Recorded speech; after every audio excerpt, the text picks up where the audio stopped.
Rotface is one of the two bosses that you can do first in the Plague Quarters. This boss requires two tanks. In my opinion, Paladins can be good main tanks here, and DKs and Bear tanks can be a good off tank here. There are 4 mechanics that you need to watch out also. At the start of the fight, all range DPS should spread across the room and at least 8 yards from each other, especially from the tanks and melee DPS. You can maximize your range by following the outline of the ring on the floor. His major mechanic here is Mutated Infection. It is a debuff that deals damage over time and reduces the healing received, for which this should be dispelled immediately.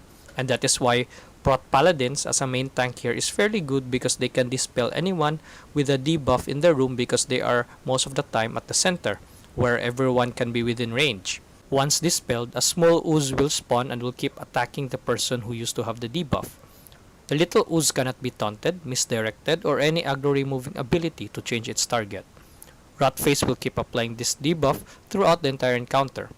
To fight this mechanic, people with little oozes will come close and mix the first 2 little oozes together to make a big ooze, which can now be taunted by the off tank and kite it in a single direction at the walls of the room. Please note that the ooze can kill tanks with its melee swing and can one-shot non-tank players. It also deals an AoE damage for anyone standing near it. As for the remaining players with a small ooze, they will run towards the big ooze and merge or mix the small ooze with the big ooze. Once it reaches 5 stacks of little ooze, I think I made an angry poo-poo. It's gonna blow! this will cause the big ooze to cast Unstable Ooze Explosion, which deals huge damage to everyone who will get hit by the projectiles. And that is why everyone will move exactly when the projectiles fly, especially the melee group. To summarize this, it is little ooze plus little ooze equals big ooze. Then the big ooze plus little ooze for 5 times equals explosion. So please do not mix 2 little oozes once there is a big ooze already, especially in the melee group because this can kill players. Please note that the little and big ooze will spray sticky ooze, which is a green puddle on the ground that slows down players and deals damage over time. But somehow, the direction of the puddle can be controlled by letting the ooze face the wall all the time. Another mechanic to watch out is the Ooze Flood. During the fight, 1/4 of the room will be filled with the ooze, which slows down players with a debuff that stacks up to 100% movement reduction. But this will be a problem for off-tank, who will be kiting the ooze around the room.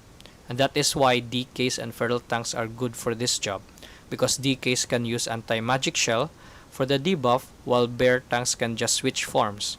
You can also call out Hand of Freedom from your main tank and or any paladins in general.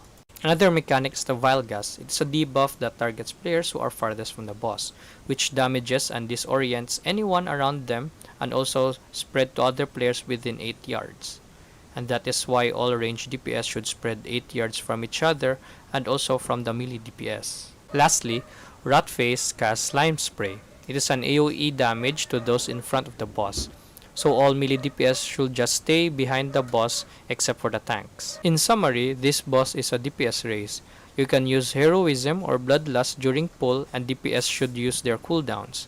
Just make sure that Mutated Infection should be dispelled immediately and there will only be 1 big ooze that spawns. And every range DPS should spread 8 yards apart from each other and away from the melee DPS for the Vile Gas.